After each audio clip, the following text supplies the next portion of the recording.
Okay, so we will have this archived on our newly revised website, and webinars is right on the front page. And so you can go there and watch past webinars, or you'll be able to catch this webinar. It usually takes us 4 or 5 business days to get it up on our website, and also to get you out your certificate of participation. So don't give up on us. We're just doing things in order.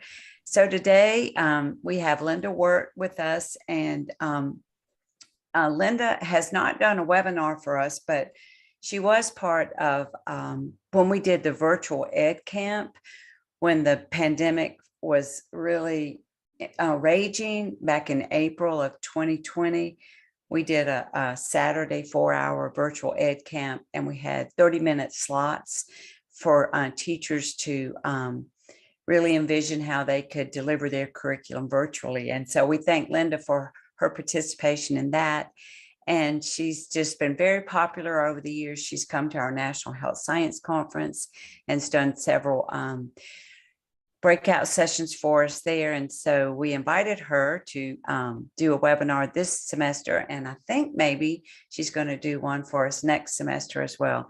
She is a former classroom teacher, and we know that teachers love hearing from teachers.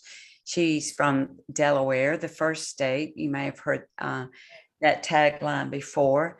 And her background is medical assisting, and she now works with Delaware HOSA. And she is available to come present at your states.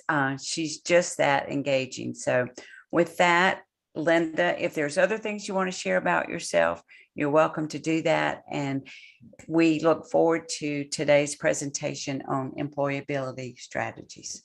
Thank you so much, Nancy. And Nancy's going to be monitoring my chat for me. So if you have questions throughout my presentation, please don't hesitate to pop a question into the chat. I have no problem stopping and answering question rather than waiting to the end. So please feel free that if you need to, you can go ahead and pop a question in. But thank you very much, Nancy, and thank you for having me here. Good afternoon, everyone. Like Nancy said, I am Linda Wirt, and I have been a CTE instructor for over 10 years. I have taught anatomy and physiology, medical terminology, medical assisting, and I've taught them all at different levels. I've taught at the secondary level at a college, the high school level, post-secondary at a local college, and also in the private sector. I am the program manager for Delaware HOSA, and I'm also the STS mentoring program manager here in Delaware. I've presented nationally, like Nancy said, for NISHE at their annual conferences now for the past 3 years. And I've also presented for the Association of Career and Technical Education in Kansas, Mississippi, and Rhode Island. So this direct experience that I have with today's topic comes from my personal experience in the classroom. And also, I've actually written an entire employment strategies course within a medical assisting certification program at Cecil College in Maryland that is still used to this day. So I'm excited to share with you all today my suggestions on teaching employability skills in the classroom. So let's get started. First, let's answer the question of what we're going to learn today. So my goals for today's webinar are: first, learn exactly what is meant by the term employability and what skills our students are missing as they enter the workforce. Next, I will give you suggestions on how to teach some of those skills in your classroom.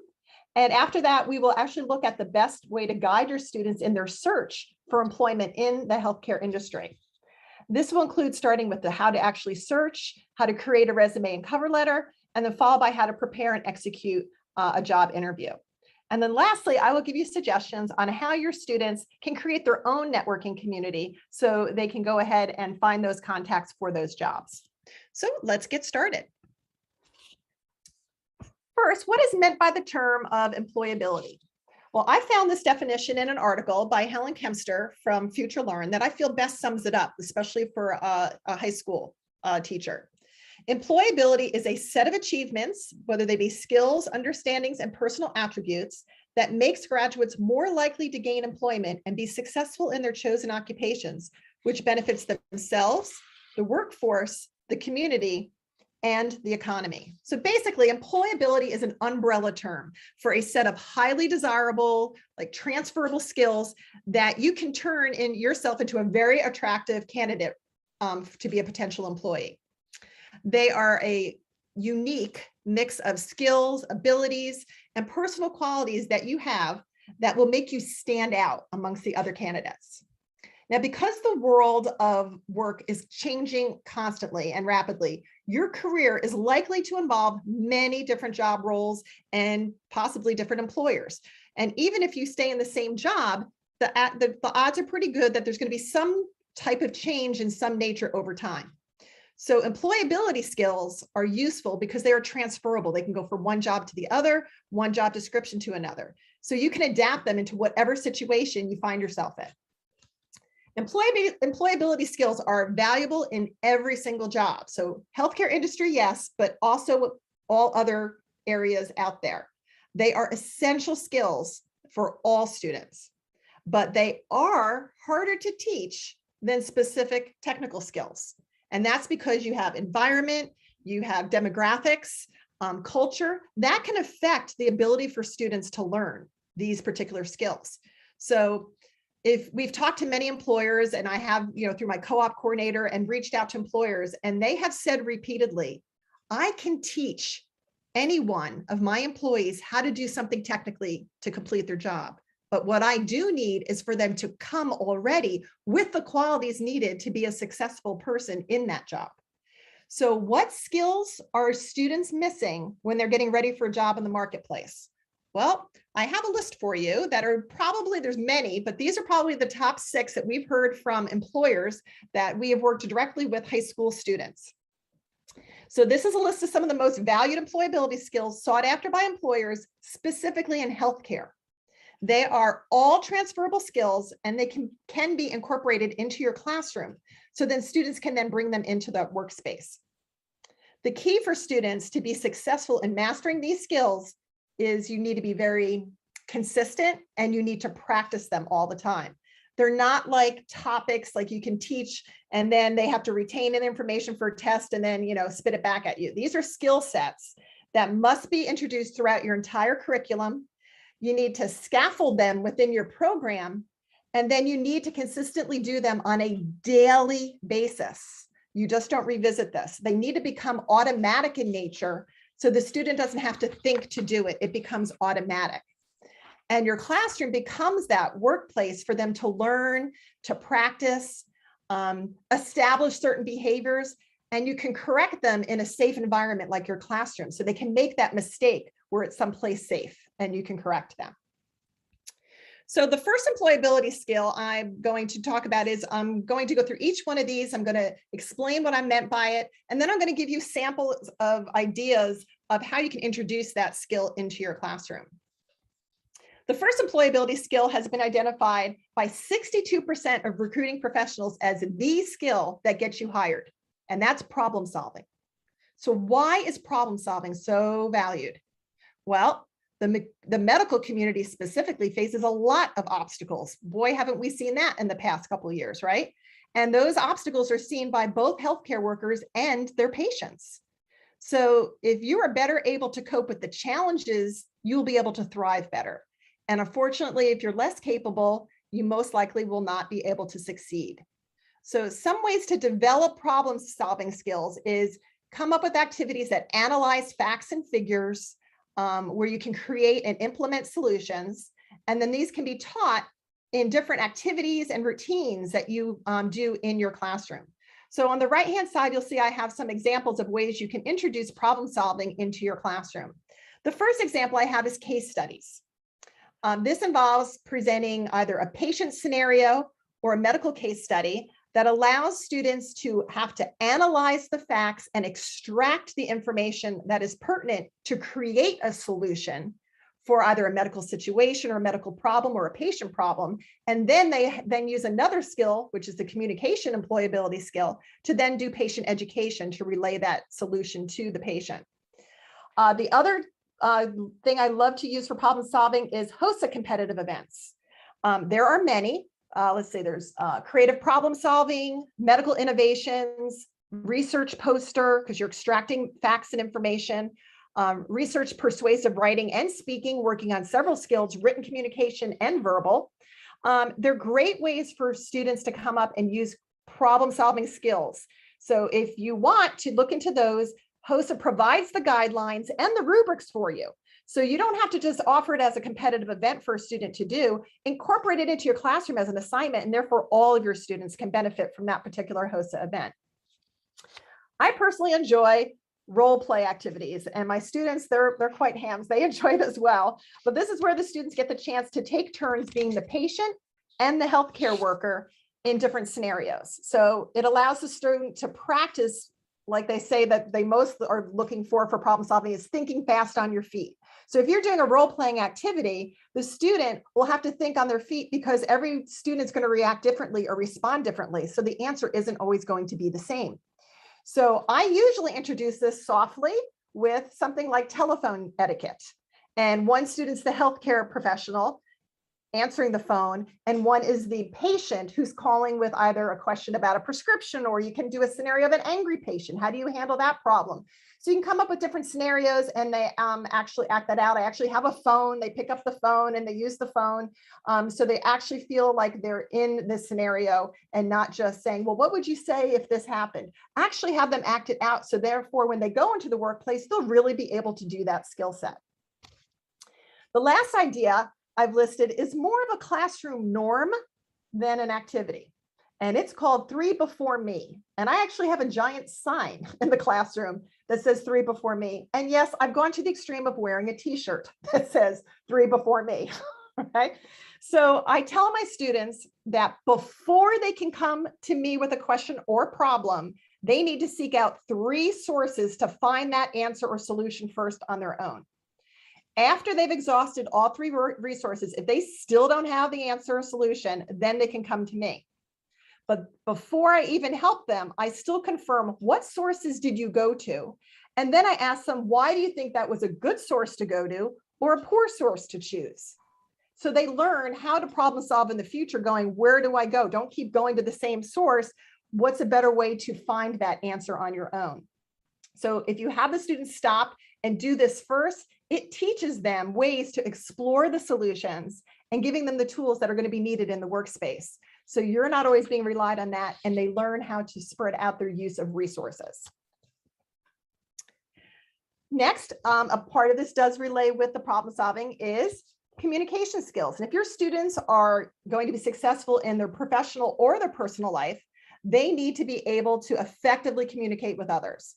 And this is why communication is a fixture on any employability skills list, because students think just communication means, yeah, they get it, right? I said it and the patient gets it, but it's more about making a connection, supplying like a customer service as you might think of it, or a patient service, and meeting the needs of others. And in order to do this, to be a good communicator, you have to listen, you have to empathize, draw logical conclusions, build rapport, adapt language to the actual audience, and act accordingly to the information after it is gathered. So in order to do all of this, you need to make sure that you have identified whether, what skills they are lacking. Now, I know many teachers play communication games, and I'm not going to put down communication games. I know we play telephone or back to back, and you draw something or you tell somebody else what to do. Those are great little activities to just broach the subject, but those games might identify if you're a good sender or receiver, but they don't teach you, now what do you do? Okay, I'm not a good sender and I'm not a good receiver. So how do I develop these better communication skills? It takes much more time and attention because it can't be done in just one activity. So what can you do in your classroom to develop those skills? Well, here are some suggestions on the right-hand side. One way is to choose several topics and do a modified version of a flipped classroom. I never really was a fan of flipped classrooms until I started making them into smaller chunks and then building up. I think the task was too overwhelming initially. So if you aren't familiar with a flipped classroom, it's an instructional strategy where the student reads and researches and actually becomes what we call the topic expert outside of the classroom, and then comes back and shares and teaches either the whole class or small groups of peers what they learned. They can communicate that information in whatever way they feel will best relay it to their audience effectively. So this type of model teaches students several ways to communicate with others, since most likely they're going to need a combination of both verbal and visual techniques in order to communicate this. So I'd start off with topics that are much smaller and not too in-depth or technical, so they can build those skills of acquiring it outside the classroom and then bringing it back into the classroom. It helps build their communication skills and help build some self-confidence. Another activity that actually spans an entire chapter on developing written communication skills is this, what I have here called the medical facility activity. And what I do is I divide the entire class into small groups, and I have them create their own medical facility. They decide what the specialty is of their practice, the staff, the titles of the employees in the group, a logo, marketing information for their practice. And they stay in those medical facilities for the entire chapter. And they learn to communicate between the facilities. And then they also do that through different tasks and assignments that I give for that entire. And that usually this takes about 2 weeks to complete. The first task I give them is to create some type of social media presence and how they're going to communicate to the public about their particular facility. Then I move them into contacting employees between the other practices. So I'll have one office manager contact another office manager in another facility via email. And then finally, each employee has to compose a letter and send it to a patient. And by doing this, I consistently have the students working on written communication skills, because a lot of students don't have written communication. What do? They take their phone and they text, right? They don't use punctuation anymore. They don't do anything like that. So to work on the written communication skills, I do several tasks through communicating back and forth between medical facilities that they have decided what they want to do and what kind of practice they want. They usually have a lot of fun with it. They come up with their logos and then they communicate back and forth. Hosts of, once again, competitive events do have several different competitive events that utilize communication, but I'd have to say my ultimate favorite for communication is health education. And that's because the students have to adapt how they communicate with their audience based on the demographics of their lesson and how they present. Because in health education, you pick a topic and then an age group that you're going to present that to. So it is working on both avenues there of communication and adapting your language to the audience. The last idea I'd like to share is called patient counseling. And this can be done with every single skill and every medical condition that you might introduce in your anatomy and physiology portion of your program. What I do is I have students have to communicate to a patient. One is the health professional and one is the patient. And they have to either complete a preparation for a procedure and explain that, or they have to teach them how to manage a medical condition, whether it be treatment or medication, things like that. So you can use this activity at the end of teaching a body system or a clinical skill. And I usually used it as a formal assessment because it sums everything up, because they now have to go back and look at that information and be able to relay it to somebody else. So it's a great way to do a check at the end of presenting something to see if they completely get the topic. The next employability skill is reliability. Linda, yes. Linda, take a breath. Okay. I did have a question from Vicki, and she asked, do you have a write-up or like a kind of a detailed description of the medical facility activity? Yes, I do. So I'd be happy to share that. Okay, so Vicki, just put your email address in there, and anybody else that might be interested in that, I'm going to share the chat with Linda, and she can go through and capture your email address and if you're interested in that activity. Thanks. Mm-hmm. All right, the next employability skill is reliability. And sometimes you'll see it in an employability list as dependability. These are the foundations for all other employability skills. It is essential that students understand the importance of this valued skill. It is imperative to be successful in any career. You need somebody who's reliable and dependable. And it is basically what promotes the trust between the employee and the employer. So we want to make sure we promote this in the classroom, because employers do need reliable employees so they can have a more efficient workplace. They can deliver quality service to their clients or their patients. So we want to start this in the classroom. And there's a few ways you can instill this quality. And I know some of this might be like, you're going to shake your heads, but I'm telling you, I do this and I'm quite successful at it. And it's one of the things that needs to be practiced. This is when I said some things have to be done on a daily basis. This can be done on a daily basis. So a few of the things you're going to instill in this quality is by setting expectations and committing to them. So for example, I expect my students to come in my classroom, which is their workspace, right? Because I create a workspace environment, and they clock in every day. Now I use a biometric finger scanner. I got it off of eBay. I think it was $15. The student literally has to put their finger on the machine and it scans it, and that takes their attendance. It clocks the day and the time for me. And they're given an employee ID number. So that the machine is calculating, okay, this employee, number 7, and their finger gets scanned and then it gets checked. And I do this for a couple of reasons. First, I want to create a workplace environment, and I want to create a setting that is very different from their academic classes. They have to understand when they're coming into this class, it's different.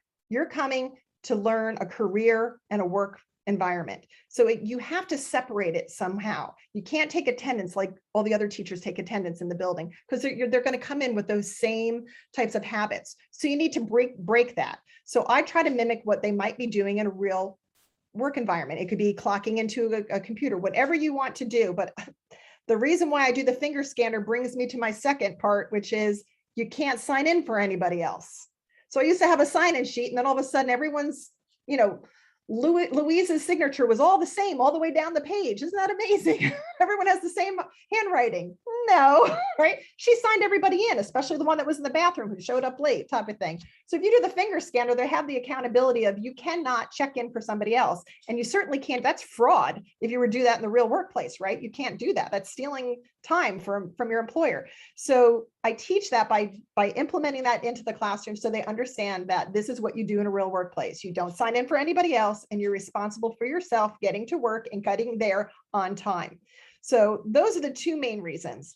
The third reason why I do this, which might end up being the most important reason, is because it gives an objective summary that shows that student's reliability. So I can print out a report, and it shows to a potential employer, perhaps, the attendance record of a student. And it reflects the reliability of showing up, right? They showed up to their job, which is coming to your class. So I used to get in some situations where, when they want your opinion about a student, would this student be a good employee? This removes my opinion completely. I have something objective to show a potential employer. I go, here you go. You can take it. You don't have to worry about my word. It's right here. And on the flip side, I'm not talking poorly about a student. If they want my opinion, I will submit that to them, and then they get it. And they're like, ooh, that person misses, it seems they've got Fridayitis. They're out every Friday, right? So they can see that and track that. And the heat is off of me, the teacher, because I'm not talking badly about a student. I'm just objectively showing a report that shows their attendance and the reliability. So I'd have to say, out of all the reasons, that's probably the best one, but I do use it for the other reasons, which is increasing that whole reliability of being a good employee, coming in responsibly for yourself and checking in. But I'd have to say the most bang for my $15 was the fact that when a potential co-op or an employer asked me, so how is this person dependable? Well, let me show you their attendance report for the last 6 months. And then I just print it out, because the software can, you have a USB, you put it right in your computer and it prints it out. So best $15 I ever bought off of eBay. Another way to instill reliability is setting deadlines. And the biggest thing is sticking with those deadlines. So I give students quite a bit advance notice of big projects or assignments, and then I make sure I keep those deadlines in place. Our school had alumni come back and share with teachers specific reasons of how they felt prepared for their next part of their life after high school, and what they felt was lacking in their high school education before they graduated. And guess what they said? All the teachers are sitting there going, really? You're saying this now? And they all said, yep. They repeatedly said that they struggled with deadlines because they were cut too much slack in high school, that they were given too many chances. and that they didn't realize that you're not given all those chances repeatedly in the workplace or in college. When the college said it's the deadline, it's the deadline. That's it. It's the end of semester. So they felt that we weren't doing that in high school because they're like, well, okay, you know, you can have another day or you can have another week and that type of thing. And they said, that doesn't happen in the real world. And you enabled us by not having solid deadlines. So always make sure you give plenty of notice and time so they can manage their time, which is going to be one of our other employability skills we're going to talk about. But you need to demonstrate that quality of being on time and sticking with the deadline is met, because we want to instill that for them to be able to carry that on. And all the teachers were like, you're now telling us we shouldn't be so nice. They're like, no, be nice, but don't keep extending things, because you're hurting us. You're not helping us when we go on to the next part of our lives. So I thought that was really good feedback. And it was almost every alumni was shaking their head going, yep, that's true. That's true. So, and the last thing I'd like to share is incentives. I help students set up their own incentives to keep on task. So some people are motivated by different things, and you're going to have to find out what drives different students. And it's not for you to come up with the incentive. You teach the student to come up with their own incentive. And I say to them, this is because you might have an employer that offers incentives to their employees for certain things. A lot of them is a rollover vacation. You have such great attendance, you can roll over a week, right? So employers do have different things in place to instill behaviors or outcomes that have to do with reliability and dependability. But on the flip side, there are some employers who don't. So how do you keep those students still being reliable and dependable? You teach them to set their own incentives. And it can be something of a treat going to the movies, or, you know, my students would come up with all these different things. Oh, I'm going to go and get my nails done or something. They could be small little things like that, you know, that they just are rewarding themselves for. You know, I had one student that she never had a complete week. I went like 3 months and she never had a complete week of school. And I said, what can we do how can we change that? What would make you want to come in? And believe it or not, it was that she wanted to just be able to sit down and have lunch with her friends. And it was a certain day of the week that her friends either had a different class or something, and they couldn't make that happen. So I said, well, if I can make that happen for one day, would you do it? And she said yes. And she had perfect attendance for 1 month. And then I worked with the other teachers, and we had 30 minutes that she could have lunch with her friends that she missed. And it was identifying what would it take for you to become more dependable and reliable. And she was perfect after that. She just needed that one little thing to make her feel self-centered with her friends back in the loop. And it worked beautifully. So teaching them to set their own incentives is great, because not all employers set them. They need to learn how to set those incentives themselves, and they will develop that reliability and dependability skill. The next employability skill can be easily adapted. I know a lot of you probably do group type of things. Collaboration and teamwork is very much identified, especially in the healthcare industry.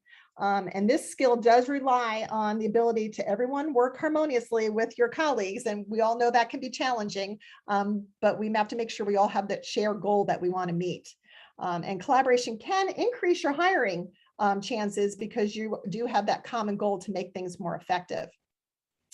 Also, I explained that if you work collaboratively and as a team player, you will have a more positive work environment, because you want to increase employee satisfaction and you want them retained. We don't want a job hopper, right? We want our students to have a career, not multiple jobs. So if we can, you know, how many people say, I love where I work because I love the people that I work with, right? So you want to create that. You want to have that environment.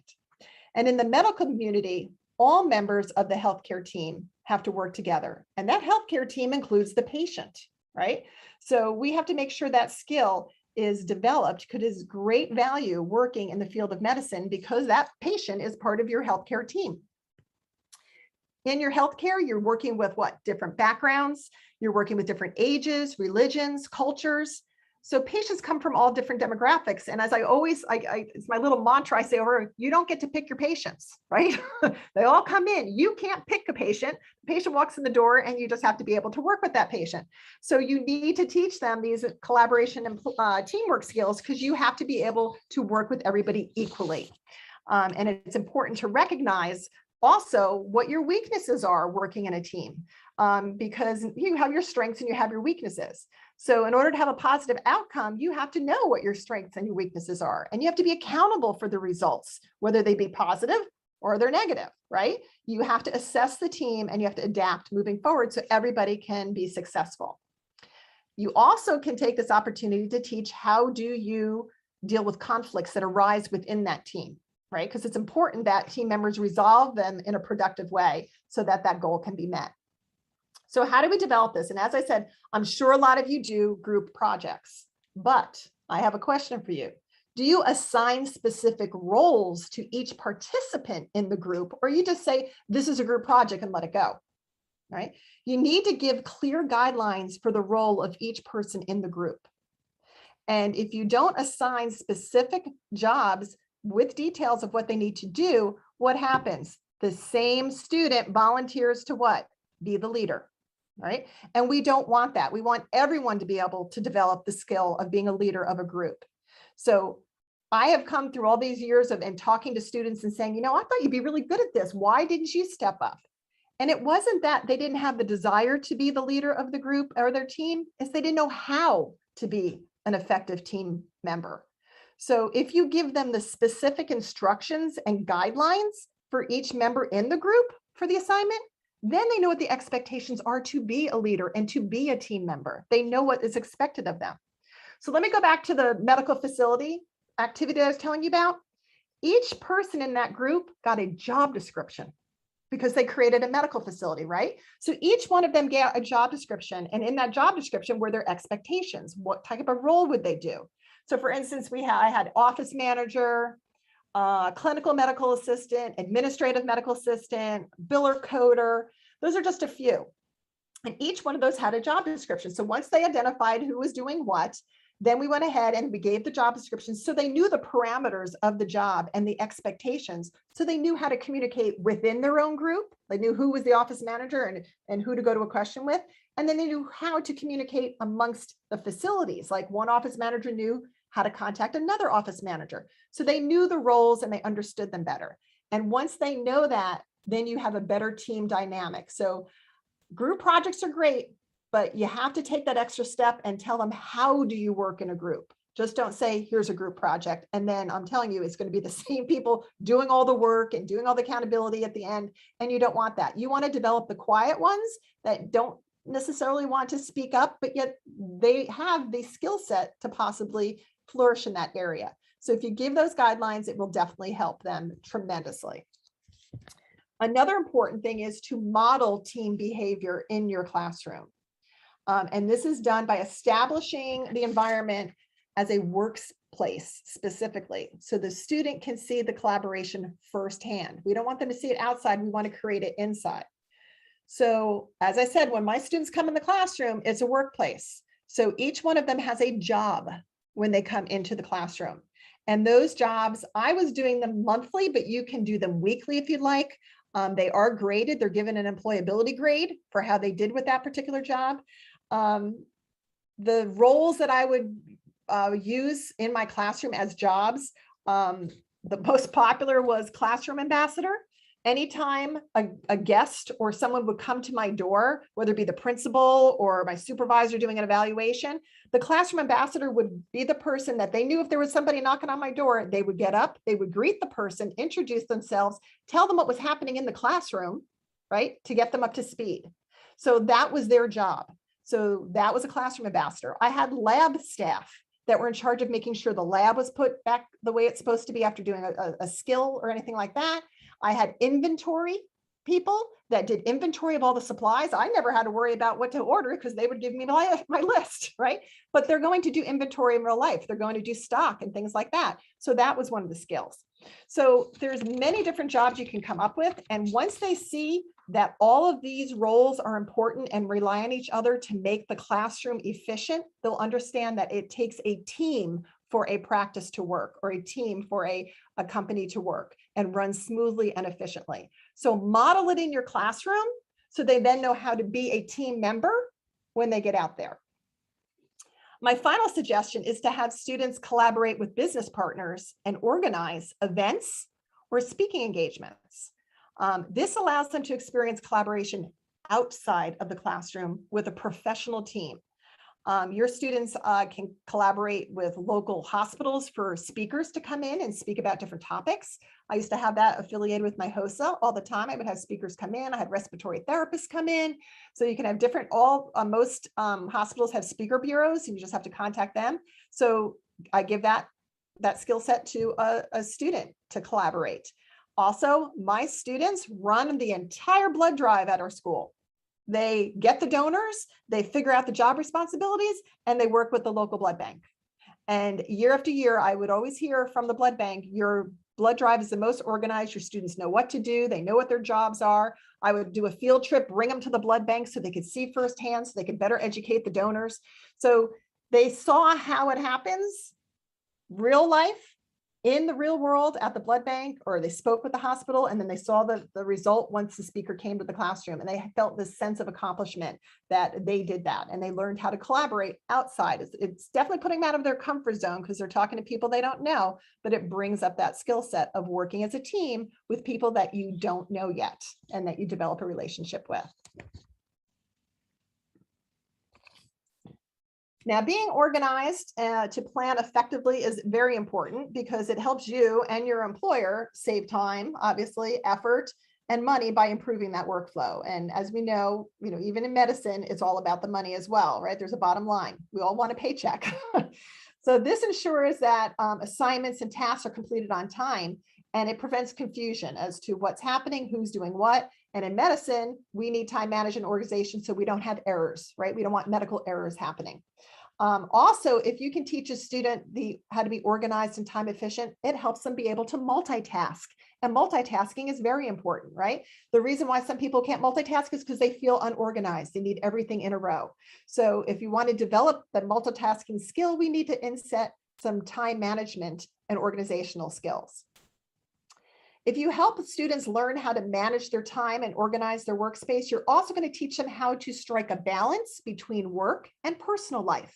I know a lot of us as teachers struggle with that balance between work and personal life. We want our students to understand that that is very important. We don't want them to burn out. We don't want them to get frustrated.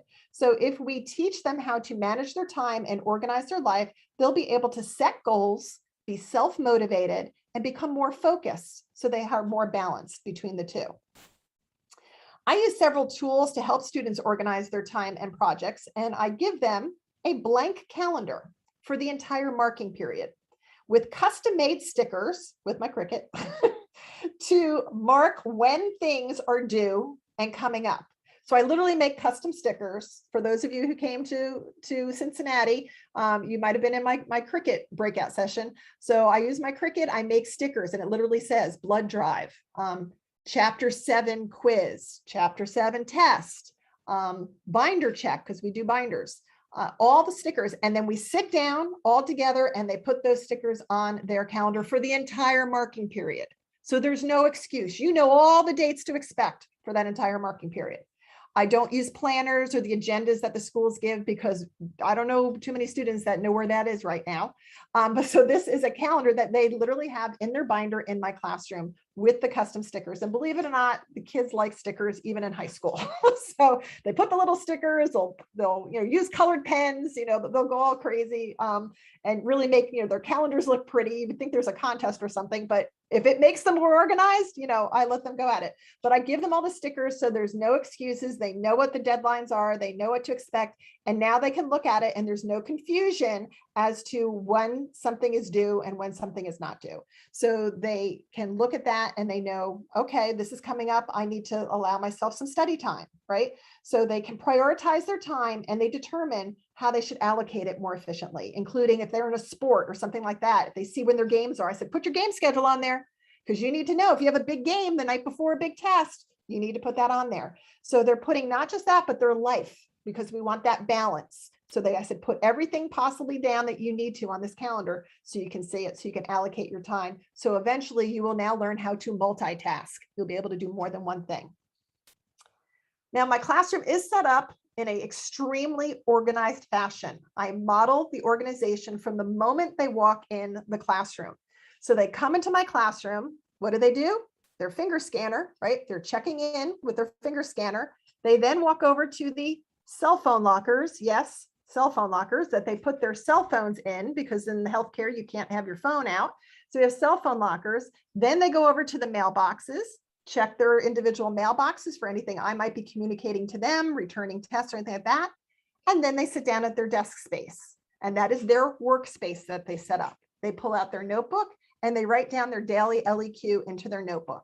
And that daily LEQ is actually a certification review question, because what they're actually doing is they're organizing all of the topics and a study guide to help them with their certification exam. So that notebook is used for 2 years. And they set that up. So I'm showing them how to organize and prepare and study for something 2 years out, right? We're doing it from the time that they first sit down into the classroom. And then we go ahead and we start class. This routine gives structure for students that they later are able to develop these organizational skills on their own. I think the biggest thing we assume is the kids know, what to do and how to do it. You need to take that time, step back and say, this is how you do it. I always say, you can put additional stuff and they use colored pens and stuff like that. I'm not saying you must do it this way, but I am teaching the skill set and showing and modeling it for them. They obviously can adapt it however they like. It's not my way or the highway, but you need to show them somehow, because they don't know how to do it at all. So usually they're getting a calendar. If you've seen some agendas, there's nothing in it at all. So you need to teach them and guide them how to actually use a calendar and to set everything up. Another great way to teach time management is to set up time limits for tasks, including tests. All right. This gets them to use deadlines and how to organize their time and tasks within a time frame. All certification exams are timed, right? So therefore, I have them, every test they take is timed. I put a time on the board, and in the beginning of the school year, I give them double the amount of time. But when I get done, the certification exam that I give is so many questions. I figured out it's an average of a minute per question. So if I have a quiz, right, that has, 30 questions on it, well, then they're going to get 30 minutes for that, right? Because it's going to be allotted the same. So I try to instill that so they understand what is it like to work within a time frame. And it also relieves the stress, because as I'm slowly chipping away in the time, by the time they're ready for their certification exam, they're like, oh, I got done early, because they learned how to allocate that time better. Now, of course, if students have IEPs, you definitely follow the directives of the IEP. But once again, if the IEP says they get half the time, and then you're now go ahead and double it, now you get full time, so you can add that up. So you don't ignore IEPs, but you can adjust them to work with this type of deadline as well. Binder checks, my students keep binders. They're told they need to bring them in the first day of school, and those binders are set up. They all have their employee ID number on the spine, so I know whose is whose. There's not their names, it's just their employee ID number, which is the same as their time clock, which is also the same number on their desk, by the way. They all have numbers on their desks, and every day those numbers are moved onto a different desk, because one of those other employability skills is flexibility. And so therefore, you never know what you're going to do every day you walk into work, right? Some days you have no idea what's going to happen with the phone calls or something like that. So they change every day where their desk is going to be. So those numbers are their employee ID number, and I put them on their binders, and in that binder, they store their notebooks that have their LEQs, any handouts, worksheets, and their calendar. And these are routinely checked. I do give a grade and feedback for binder checks, and that they have on their calendar when I'm going to be looking at their binder, and I will give them tips, and I will say, you might want to do this chronologically, or I might say, you were weak in this particular test area, you should put this worksheet with it. So when you're ready to study for this your certification exam, you have it ready. So help them and guide them along of how to organize within their binder. But once they do that, it helps teach them how to become more organized. And lastly, one of the best ways to teach time management and organization is through problem or project-based learning. I'm not sure if you're familiar with PBL, but students choose a project, and it has to be related to a real world problem or situation. It's not a made hypothetical type of thing. It's a real situation. And they set a timetable and they complete a project over whatever that time frame is. You can do short term like a month, but my seniors actually do it for their entire senior year. So you start off with small PBL types of things, and then you can help them develop that over time. But they have benchmarks, and they have to know they have to have certain parts of the project done along the way. And a problem based would be just within the classroom. Project would be out in the community, working with people outside, business partners and things like that. So they can be as small as you'd like or as large as you'd like, but it teaches them how to manage their time because it's a big project over. It's not like something you do for a chapter. It's much bigger on scale. So therefore they have to become more organized and use that timetable in order to figure out how to complete that. Now, once a student has developed these employability skills, it's time to help them find a job. And it is crucial to teach them how to search for a job that fits their experience, their knowledge, and the biggest is their expectations, because boy, don't they have big expectations, right? So one of the biggest reasons students don't get a job they apply for is because they don't meet the requirements for the job. Many times it's the language in the ad that the students overlook or they just didn't understand that led them astray. So what I do is I have my entire class search for jobs during a class and then decipher and decode the language in the ad. And that helps them better understand if it is a right fit or match for them and their qualifications. So here's some examples I have on this slide. The biggest hurdle is when students try to find a job in healthcare before they graduate. So I worked in a VOTEC school district and all the seniors were expected to have co-op jobs during their senior year. Well, this means they're not high school graduates yet. They're still in their senior year. So the first thing I point out in an ad is you don't want to find an ad that says high school diploma required. But if you see one that says preferred, that means they'll take a student that hasn't graduated yet.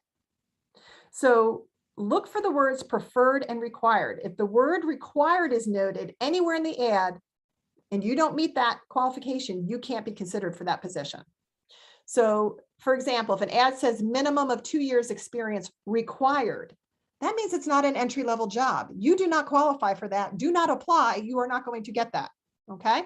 They kind of look through that. They don't really read the words preferred or required. Once they understand the difference between those two, then they're applying for the correct jobs or the jobs that are suitable for them. Also, if an ad says multiple locations, well, that may mean you might have to travel between locations. So you either need reliable transportation or you need to consider this before applying. Did you want to work at one particular place? I mean, a lot of places have multiple facilities. So you need to ask if you get to the interview process, do you have to travel? A lot of times the ad will say that. But to me, the first red flag to me is if it says multiple locations, they put it in there because most likely you might have to cover for somebody in another location one day. So are you able to do that? Look at the ad and see if it says that. Flexible. That to me is the big red flag for some students because they don't understand what they mean by flexible.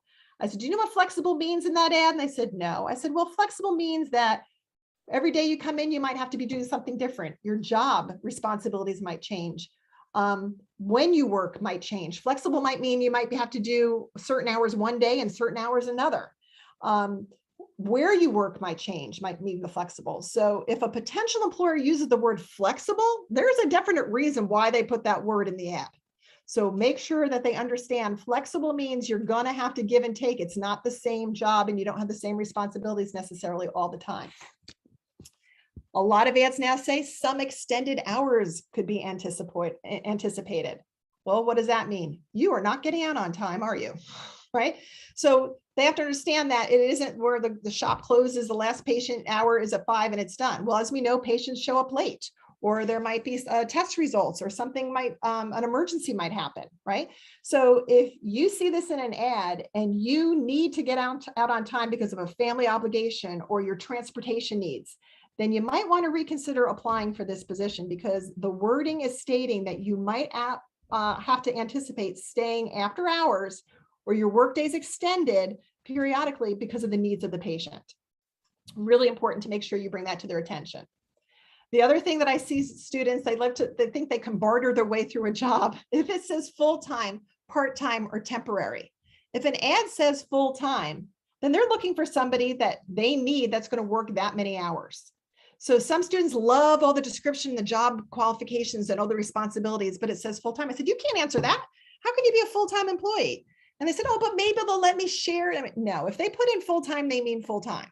If it's part-time, some think, well, maybe they'll give me more hours than it says. It says 12 hours. Maybe I can get more hours out of them. Once again, don't go in with that mindset. Tell the student, if you want part-time, then apply for part-time.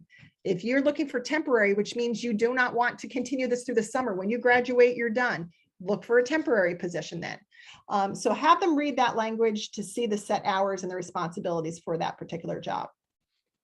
And then lastly, look for the words bilingual. You would think most students would understand that, but I have students that said, I took 2 years of Spanish. I can put down I'm bilingual. No, you can't. Unless you're fluent in another language, you don't say that you are bilingual, because the offices that have that down are expecting you to be able to communicate with a patient because of the demographics of their practice. So I do have students that feel that, I took Spanish, I'm bilingual. Can you speak fluently, and can you understand it, and can you write it? If you can do all that, then you're truly bilingual. So definitely make sure you point that out, because if your students can help decipher and decode the language, then they're able to match it with their qualifications, and it'll just be a much more favorable job seeking experience for them, because then they're not feeling rejection over and over and over again. We want to make this a positive experience, not feeling rejected. Oh, I answered that ad and I didn't get considered. And then when I would read the ad going, okay, sounds great, but you don't meet this, and this, right? So make sure you take that time, how to dissect an ad, and that will help in the end of helping them find the correct job. All right, once they have found the ad to answer, it's time for your student to compose a cover letter and resume. And it's important to explain the purpose of each of these documents. So the purpose of the cover letter is to get the potential employer to want to look at the resume. The resume gets you the interview. The interview gets you the job, right? So a lot of students think that the cover letter is optional. No, it's not. You are always going to do a cover letter. And that's because you are going to stand out amongst everybody else, and you're going to show that you took the time to look at that and actually want to answer that ad. You never write a cover letter that says to whom it may concern. You take the time and write, dear hiring manager, dear HR manager, right? And you always include the information in a cover letter that's not on the resume. It's not a regurgitation of the resume. This is your hook. This is to get them excited to want to go ahead and look at your resume. Also, I tell them to do their research on the facility, look for their missions and their goals and things like that, and tie that into the cover letter. The resume's purpose is to get that interview. And I always make sure that they have all their information professionally done, change their emails, no student emails, make sure it's a reputable email, make sure their resumes are specific for that job. I told them you need multiple resumes. It's not a one and done, but their page should be one, because it's the rule of thumb is 1-page resumes equals 10 years experience. Look at the style. Usually I introduce a functional style, which is showing their knowledge rather than experience, because they don't have any. I get asked a lot, template versus no template. Well, no template, because our students don't have enough information to input into a template. And then they have these blank sparse areas on their resume. Always make sure the language matches the advertisement. If they're doing an online ad and they're putting the resume in, they need to understand that they need to look at the ad and look at the language. So if it says a student, the job requires vital signs, don't have blood pressure on your resume. The computer doesn't pick that up. It doesn't know that a blood pressure is a vital sign. It has to match. A computer scans the first 100 words of a resume, and it needs a 70% match to make it to the next phase of an interview process. So you need to front load those keywords in that ad into the resume in order for that resume not to get shot down by the computer. It's not even getting seen by a person yet. It's a computer scanning it. So you have to make sure those keywords are front loaded. And make sure the format of the resume is good so it doesn't become all jumbled. I always say, make sure you email yourself that resume so it doesn't look all jumbled for the format. And then finally, proof and review and update. Always keep your resume updated. When you're doing interviews, it's important to make sure they're ready for that. And I prep them by doing a fun fashion do's and don'ts. We get pictures and then we all vote and held up signs, whether it's a do or a don't outfit to wear to an interview. I make sure they also look at all the interview questions, the top 10, and then they write their answers down, and then they tape themselves saying those answers so they can see themselves. They can see how many times they say or like. And then I do a rapid speed dating kind of thing where I have them do rapid interviews. They have a 3-minute timer and they move around and they're the interview and the interviewee. And then they decide who the top 3 candidates, and those top 3 candidates then move on to a real interview with a staff member in the building that they don't know. And they get videotaped. And then those all get chosen for the job. I also do video interviews with my business partners. And this has actually resulted in students getting job offers. Once again, it's collaboration, and they're also getting that real feeling of doing a video interview. And I always let them know that most students are afraid of interviews. They think it's nerve-wracking, but I explain to them, you want to find out if they're right for you just as much as they're trying to figure out you're right for them. So you should go in there excited to learn about them and not nervous about, oh my God, what are they going to ask me? It's like, you're there to get information as well. It's a two-way street. And once they realize that, they change their mindset. For networking, I suggest that students reach out to personal physician offices. Start there. They might know of other places, or they might have openings. Definitely look at volunteer programs that are out there. You can start as a volunteer, and you can put volunteer type of things on your resume. It shows your service. Community service projects, HOSA once again is a great source for that to help with networking. And most importantly, every single student should have a LinkedIn profile. Absolutely. Every single one of my juniors creates a LinkedIn profile in my class, and I teach them how to reach and connect first with school alumni, then with future places of employment, HOSA, also anyone who's involved in HOSA, and future post-secondary institutions. And they build up that network right away. And believe it or not, you can also apply for jobs within that. And you don't have to worry. They can be, their profile will look at, and they're like, wait a minute, they might actually get reached out. I've had 2 students that were approached in LinkedIn for jobs. They didn't have to go look for them. They were found just by having their LinkedIn profile. So I believe my time is up. I know I tried to talk really fast, but I'm originally from New York. So there goes the fast talking. But thank you once again. I'm Linda Wirt. And if you have any questions at all, please feel free to email me. That is my LinkedIn profile is right here on the screen as well. Please connect with me on LinkedIn. And if, like Nancy said, if your group are interested in any types of presentations, these are just some of the topics that I've presented in the past. I've done them for NISHE, and I also have done them for ACT as well. So these are just some of the topics that I present, and I would love to come and help your organization or your group of teachers. And thank you once again, Nancy, for inviting me. Oh, you're welcome, Linda. Thank you so much. Yeah, we were listening fast to that. Really appreciate all the good ideas. There were lots of thank yous, great presentation, they're saying, great information, thank you. And I'll send you the chat Okay. for the email addresses of those teachers who were interested in that medical facility project that you described. Okay. And we look forward to perhaps hosting you in our spring lineup for Wednesday webinars, maybe one of these topics that you have listed here. Sure. Teachers love hearing from teachers, and they love it when you say, in my classroom, and this, in my classroom, because then they can envision that for themselves. And the fact that you have an organized classroom does not surprise me at all. Yeah, it's a little, some people over the top, but I'm telling you, and anytime a supervisor wanted to come in, they're like, your students know exactly what I was like, yep, it is routine. And that's what I want them to do, is have a routine. So